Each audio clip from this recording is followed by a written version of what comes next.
శ్రీ గురుభ్యో నమః. అందరికీ నమస్కారం అండి. స్త్రీ పురుష వశీకరణ తెలుసుకునే ముందు మా ఛానల్ని సబ్స్క్రైబ్ చేయండి. అలాగే వీడియోని పూర్తిగా చూడండి. స్త్రీ పురుష వశీకరణం అనేది కేవలం 3 రోజుల్లోనే మార్పుని తెప్పిస్తుంది.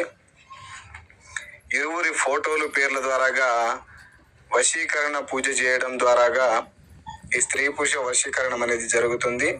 వెంటనే మార్పు అనేది వస్తుంది. ఎంతటి మొండి వాళ్ళైనా సరే, అలాగే కుటుంబ సభ్యులు కానీ, భార్యాభర్తలు కానీ, విడిపోయిన ప్రేమికులకు ఈ వశీకరణ పూజ అనేది చాలా చక్కగా పనిచేస్తుంది. వశీకరణం చేసిన 3వ రోజు నుంచి వాళ్ళు మన మాట వినడం, మనం చెప్పినట్టు నడుచుకోవడం కూడా జరుగుతుంది. చాలా మంది మేము డబ్బులు పోగొట్టుకున్నామని చెప్తున్నారు. దయచేసి యూట్యూబ్లో వస్తున్న వీడియోలను చూసి డబ్బులు పోగొట్టుకోకండి. నిజమైన వశీకరణం మా పూర్వీకుల నుంచి వస్తుంది. అది మా దగ్గర మాత్రమే సాధ్యపడుతుంది. ఈ వశీకరణంలో అనేక రకాలుగా కూడా ఉంటాయి. భార్యాభర్తల వశీకరణం, ప్రేమికుల వశీకరణం, యక్షిణి వశీకరణంలో 36 రకాలుగా ఉంటాయి. ఏ వశీకరణమైనా సరే మనకు 3 రోజుల్లోనే మార్పు వచ్చేస్తుంది. ఓం గ్రీం గ్రాం సం గురవే నమః. ఓం గ్రీం గ్రాం సం బృహస్పతియే నమః.